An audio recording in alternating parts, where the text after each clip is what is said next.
This is the 174th episode of CloudFocus Weekly for the second to last week of April 2014. This episode is titled Spoiler Free GTD. CloudFocus Weekly is brought to you by The Permissioner by Arkus. Mass assign and revoke Salesforce permission sets better than in Spring 14. Sorry. It truly is permission sets made easy. Available free on the App Exchange, or go to thepermissioner.com, which will just bring you right to the App Exchange, so you don't have to do anything. I'm your host, Jason Howard, and joining me for the 174th time, co-host Justin. I'm just reading the articles we're going to talk about right now. Edelstein. Why do you have to call me out like that? I don't know. Like that was so unnecessary. It's been 2 weeks. I was on vacation last week. You're so tan. I'm so relaxed. You're so tan. Like the top of your head, yeah. A little bit. A little color. Like where the hair is supposed to be? Yeah, a little bit. Right here, where the hair is supposed to be. Right. Yeah. I was swimming on the island of Bermuda off a private boat. That's awesome. Did you go snorkeling and see the fish animals? I did. Fish animals? I did not. I was just down there. It's sort of like, my wife and I and my child, I like to call them a collective family. That's a family unit. The family unit. We go almost every year now to Bermuda. We have a good friend who lives there, and he basically has like a farm at this point. So I don't know. Anyway, it's very nice. Do we have an agenda today aside from your vacation? We do. We have an agenda, and it is called 4 things. We have the blog post of last week, getting started with GTD. We have 2 streaming type of news. We love streaming. Yep. We have the Game of Thrones crashes HBO Go, and Netflix prices might be new and raised up. And I have a Netflix story, a travel Netflix story. And then we have MB versus MZ, which we'll explain later. All right. So let's dig in. Then we'll do our CloudFocus app pick of the week. Cool. So let's kick it off with, since you're the blog master, you asked this to be done. I actually did. To be followed up after my 10 years on GTD. You're like, let's get a newbie to write her experience. Let's go, noob. Yep. Get in there and write it up. So on blog.arkusinc.com is Getting Started with GTD, which is a, 6-7 month, maybe even less, GTD newbies experience, trials and tribulations. Right. On how she got up and running on GTD. Yep. Feels like so long ago, right? Yeah. I asked her to focus on some challenges in, barrier to entry. Right. Resistance, things that, don't... To me, when I started practicing... Let's just quickly, GTD, getting things done, productivity methodology that we are big fans of. Getting stuff done. I started that one. It's a different one. GSD. So, I had a big barrier to entry because it felt like I wasn't getting anything done. I was just getting things done. Yeah. Which is, I think, a big challenge for everybody. That's just how I feel. I feel like you go from 0 to 60 way too fast, and then you realize I don't need to be going this fast this soon. I just need to sort of dip the toe, start to understand some of the theories, the concepts, and I'll grow into my own version of it. So I asked her to sort of write it from her perspective as she is moving into this methodology, and wrote about her challenges. Some things, I said there's got to be some things that are working. So some successes and things that have worked, and then things that feel like struggles still. Right. Stuff that still doesn't feel right. Like, oh, this is a little bit too much work, or, I'm not actually doing stuff. I'm doing GTD. That's how I always felt about it in the beginning. Like, I'm doing GTD. I'm not actually getting anything done. I'm just writing stuff down in lists and prioritizing and categorizing. If and you're prioritizing, then you weren't doing. I'm not like doing stuff. I'm contextualizing things. I'm putting them into projects. Yes. But I'm not doing any of them. Right. So I've asked her to write about it, and I think she did a nice job. She did. It's definitely not a. As I find it, I think we both just found a typo at the same time because we just- both made the same face. Yes, I'm just gonna made a log typo. in and all right. fix Why don't that. you fix that while I I'm talk? gonna log into the website. You just talk. All right. Yeah, it definitely. I think in my one, I talked about how one thing I said is take small steps because it is a lot. And again, even someone who's been doing it for 10 years, I'm still learning new stuff. I'm still mastering it. It's not something it's not like you just pick it up and, it's not it's not couch to 5K, right? You can't just go and run a couple miles every day and kind of do it. It's changing your really behavior and changing the way you look at work and look at projects, look at stuff. And so now the way I see the world is like, little bits and pieces, and they all, their commitments and next actions and projects and contexts. And I don't see it as sort of the way I saw it before. And that takes a while. It takes years. So it is a lot. Definitely little pieces you got to chew on. As someone who helps train people on GTD now, I just basically throw it at them. But then, you have to keep digging in. And I think, as you've said, even even years later, you went and listened to that. I think it was the weekly review piece, and it like hit huge more aha moments. Like even, oh, wow, I had another aha moment, and you'll have them for forever. I mean, I even re-listening to the other night one of his audio tapes because I was having a hard time sleeping in Bermuda. That's what we do when we have a hard time sleeping. We put on David Allen. Because I've listened to it so many times, it's just like background noise. And when I'm having a hard time sleeping, we'll just go rat hole. When I'm having a hard time sleeping, the reason I have a hard time sleeping is because my brain's spinning. It's going and it's just it's not even like tasks, it's just things. It's trying to think through things. So if I put on something that my brain focuses on, like I'm listening to David Allen, it could be like sometimes it's podcasts. I'm listening to a podcast, then my brain then just shuts down. It goes, okay, you're listening. Anyway, I had just finished a book called Start With Why, which I'm kind of really excited about. And then I was re-listening to David Allen, and he brings in this point, and it like I saw like a connection of two things, and I went, oh wow, those two things were connected.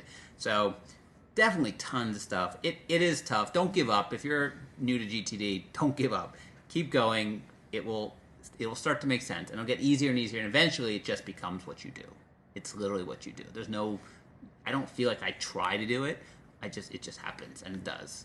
All right, so that's on blog.arkusinc.com. You can go see that. Next up, a spoiler-free version for those of us who DVR or TiVo things like Game of Thrones. While I was away, or the week I think before I left, the week before you left, HBO launched their Game of Thrones season 4 to the wildly successful, most ripped off, most bit-torrented show. And it crashed. They're very good. A former CloudFocus pick of the week from you, HBO Go. Yes. They're streaming. That is now basically everywhere. It's on Chrome. It's on Chromecast. It's on Roku. It's on Apple TV, and it's on all the devices. It's everywhere. It is probably the best part about HBO. I think as we get to the next one, the next article will be interesting. I feel like I pay for HBO Go, and then HBO just happens to be on my TV. And I don't care about it. Yeah. It just happens to be there. I mean, you do not watch Game of Thrones, though, on HBO Go. No, I watch it live. Right, as it happens. But I do not watch Silicon Valley or Veep live. Oh, yeah, no. I wait for those, and I watch them on HBO Go. Yeah. HBO Go is great, but it crashed. So interesting enough, my sister watches HBO Go because she has an HBO Go account. She may or may not have an HBO Go account. Well, there was that story that came out the other day. So just to help your sister, whose name we won't mention, her name may some female name as Edelstein. It may not. You have two sisters, so it does protect one of them. Sure does. They actually HBO admitted that they do not protect their, like Netflix, they watch and they'll make you sign in again. HBO Go doesn't. I think they don't care because they kind of, hey, if you're hooked on us, eventually it'll turn you like how you'll start to pay for it. It's a little bit of giving you the freemium version. So they said they were not cracking down on people. So what she's doing... Well, she was pissed. I was like... For a free thing? Well, I texted her at like 8:55, and I was like, capital G, capital O, capital T, exclamation mark. Yes. And she's like, it's not on HBO Go. And I was like, what do you mean it's not on HBO Go? I didn't think it was actually ever there. I don't know because I watched it on TV, but apparently it's like there when it's airing live. I thought it was like you had to wait for the episode to be over. No. And then it showed up at like 10 o'clock or something. We're talking Eastern time. Yes. But no. She's like, it's not on. She was like all pissed off, like, too bad, later watching the show. Right. But was that did they protect themselves or was it just a glitch? I think it was just a glitch. Like, she was able to get on it. I didn't really talk to her about it, but from what I understand, she was able to get onto HBO Go, the service, but the show itself wasn't there. Right. Not sure about, like, it looks like people are having trouble just getting onto the service itself. Well, they basically got slammed by all these people who don't own HBO, who log into HBO Go because they don't have HBO. Right. Because if you're looking at the two, there's no reason to watch it on Go. There's no reason to watch it on HBO. Unless you're on vacation, like I could have done it. Sure. Right. So interesting stuff. I mean, Netflix used to crash and go down. Or if you're in your second house. Your second house. True enough.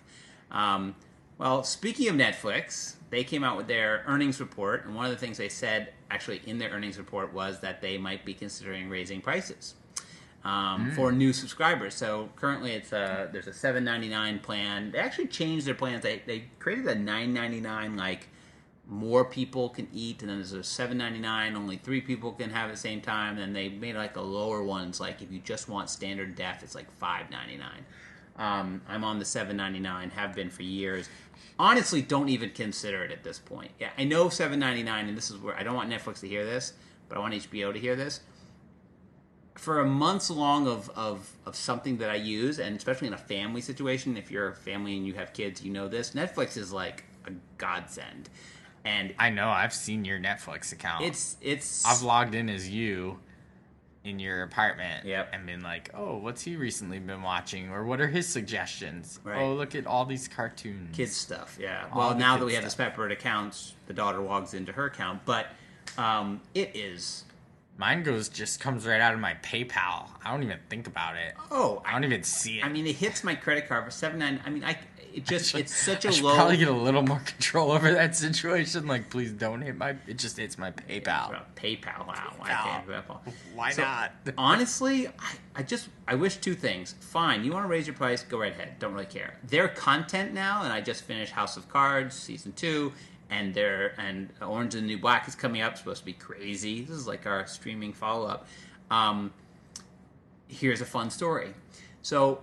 a year ago, or maybe 2 years ago, when I was in Bermuda, I booted up Netflix. And I'm like, Netflix, let's check out.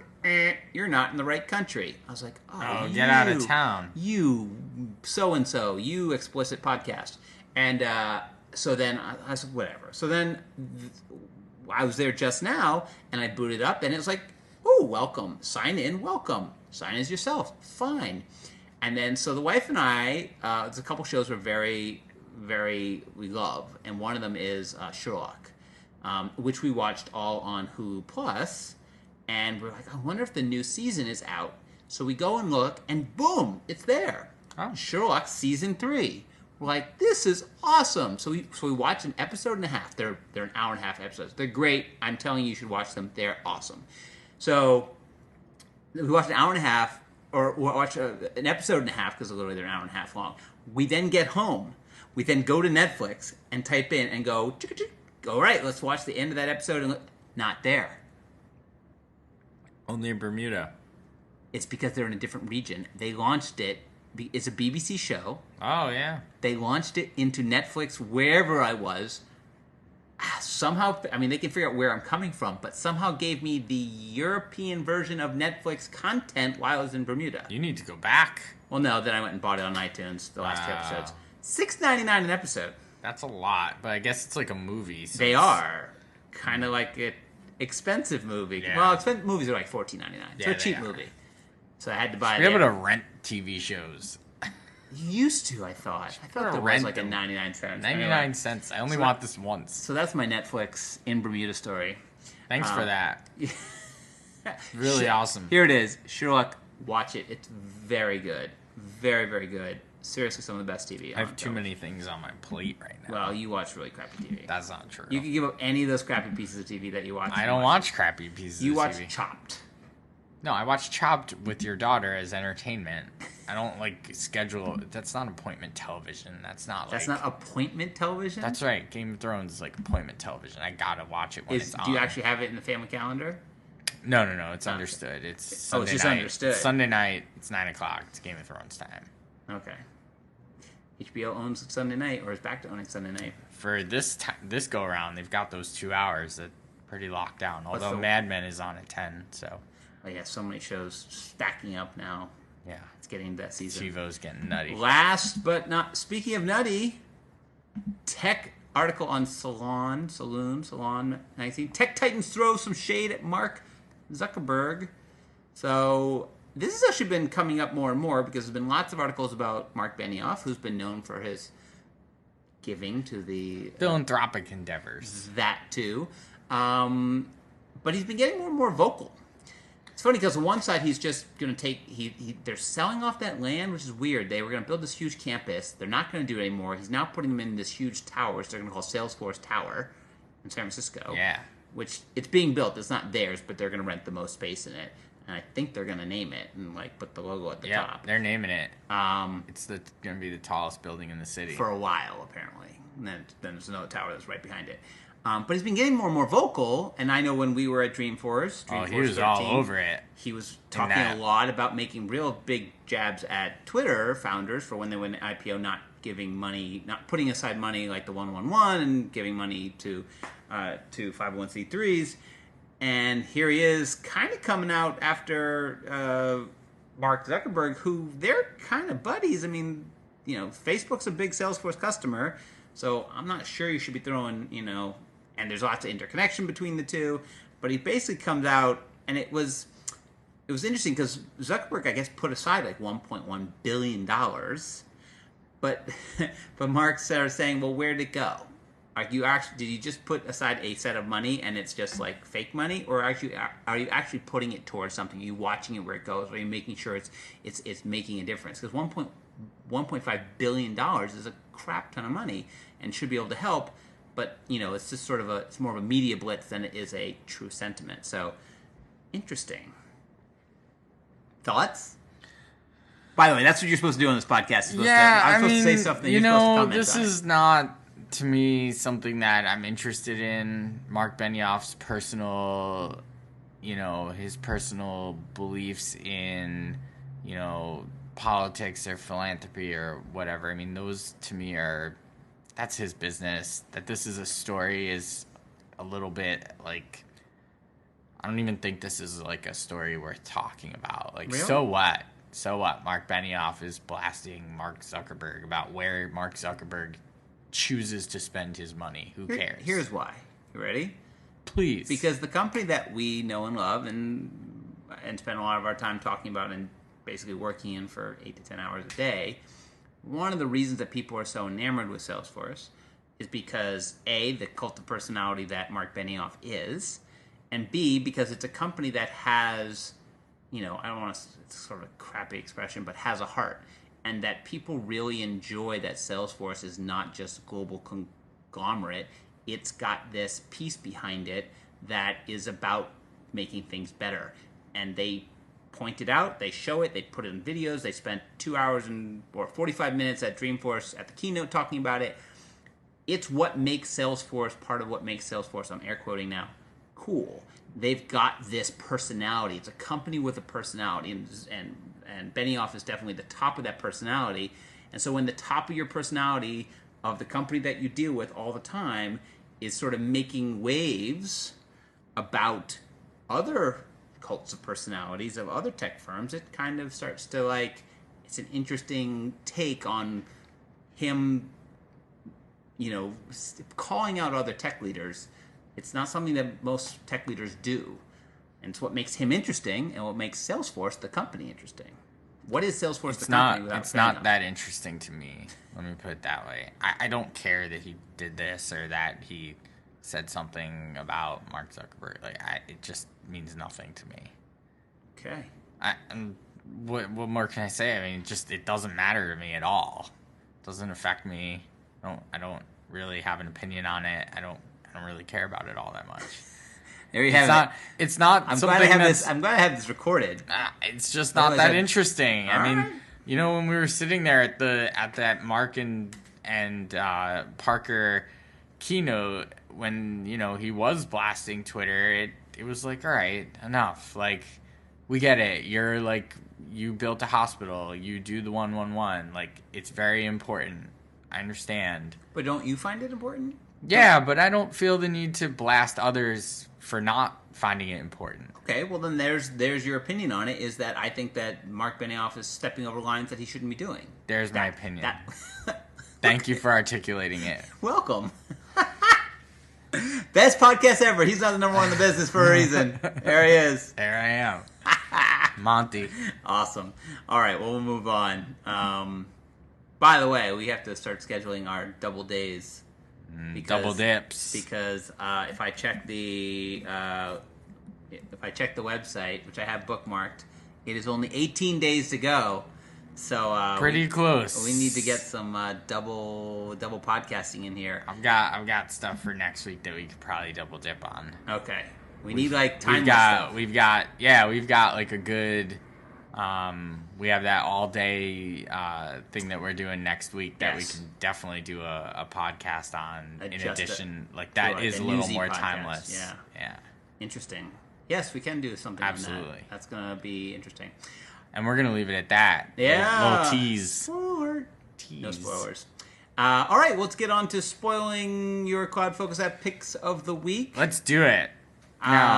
This is the segment of the podcast for all of you newbies where we pick two apps which are supposed to have something to do with the cloud, but rarely do. Rarely, if ever. You access them via the internet. Yes. Or some connected device. So, I'm going to speak for myself and a lot of people. I mean, back in the day, when you had your Nintendo, one of the games that you played was RBI Baseball. Yeah. Guarantee.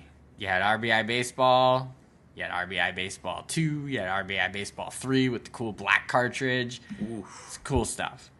So RBI Baseball is back on the iOS platform. It's universal, $4.99. I like universal. You get it on the iPhone and the iPad, and it's literally just like I like that they didn't add any frills or anything. It's really just like the Nintendo version. It says it's back and fully reimagined. It's not fully reimagined at all. Everything that made RBI Baseball, and we turned it around and made it better. It's good though. That's my John IVM. I got it. Right. It's just like RBI Baseball was on Nintendo. You hit the same way, you pitch the same way. It's like you're just on a touch screen. You only need the two buttons or the one thing. So much fun. So $4.99. Are you following up that I think Mark Benioff shouldn't be sticking his nose into getting other companies to give to charities with I like RBI Baseball 14? Yeah, that's the best. That is awesome. What do you mean? I don't know. What does that even mean? I still have the waves of our last conversation rolling over me. I don't even understand where that even ties together. It doesn't. That's why they're so incongruent. But why do I have to pick something that has anything to do with anything? It doesn't.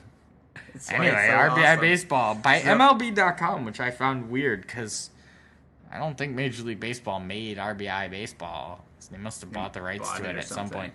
So for iOS... So what do? Is it literally just you play baseball? Yeah, it's a 9-inning game. You can play an exhibition, you can play a full season, or you can play a playoffs. And you say it's good. Yeah, it is. Because the football ones that have been around really are terrible. Because they try too hard to, Madden is a hard game to put on an iPad. Yes. RBI Baseball is a Nintendo game.